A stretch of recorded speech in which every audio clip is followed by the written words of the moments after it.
ఇప్పుడు రేవంత్ రెడ్డి దగ్గర గొప్పతనం ఏందంటే ఆయన చెప్పి మోసం చేస్తాడు.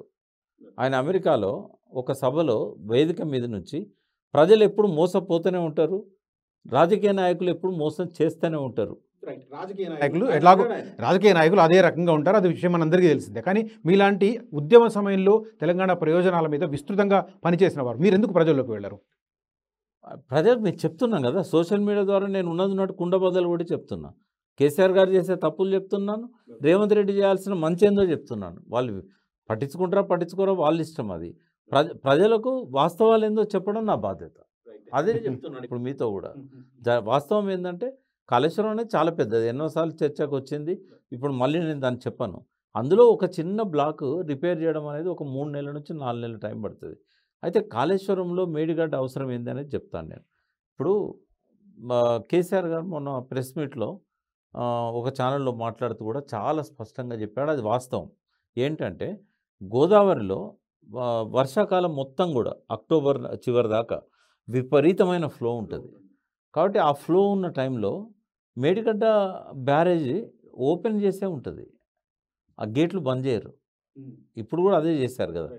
అయితే ఆ టైంలో బ్యారేజ్ గేట్లు పెడితే ఏమైందంటే బ్యారేజ్ మీదకి వెళ్ళిపోతాయి నీళ్ళు. అన్ని నీళ్ళు మనకు అవసరం కూడా లేదు, ఆపుకోవాల్సిన అవసరం లేదు.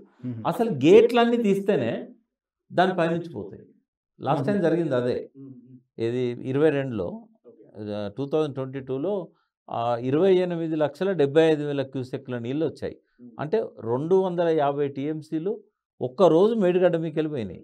అంటే బ్యారేజ్ మీదకెళ్ళి కూడా పోయిన పరిస్థితి, దాని కెపాసిటీ కంటే ఎక్కువ.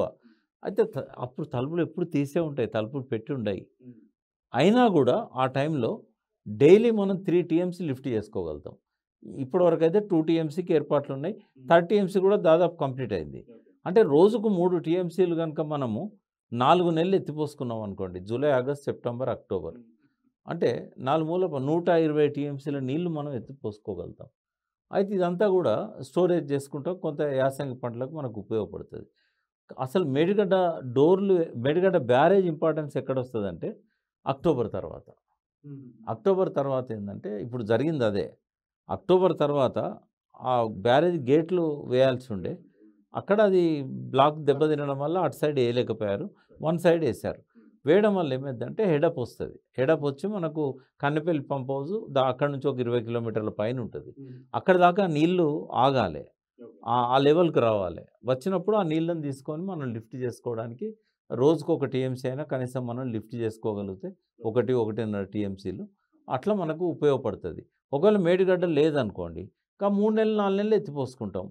లేదా అక్కడ ఒక చిన్న షీట్ పైల్ టెక్నాలజీతోని ఒక కాఫర్ డ్యామ్ కట్టుకొని, ఒక రబ్బర్ డ్యామ్ కట్టుకొని ఆ వచ్చిన నీళ్లను ఎత్తిపోసుకుంటాం.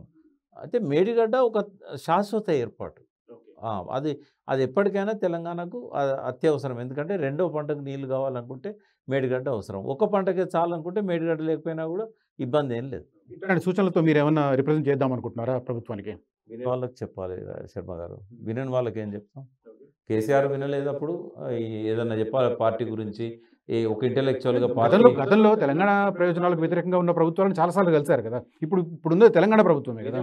లేరు, వినే మూడ్లో లేరు. నేను ఉత్తమ్ కుమార్ రెడ్డి గారికి కూడా ఆయన ప్రమాణ స్వీకారం చేసిన తెల్లవారి ఆయన నాతో చాలాసేపు మాట్లాడాడు. అంటే నేను చెప్పాను, మీరు అడిగితే నేను చెప్తాను, అడగకుండా నేనేం చెప్పాను. మీరు చేసే సదుద్దేశం ఉన్నప్పుడు అడగండి. ఈ ఎలక్షన్ల దాకా వాళ్ళకు ఆ ఉద్దేశాలే లేవు.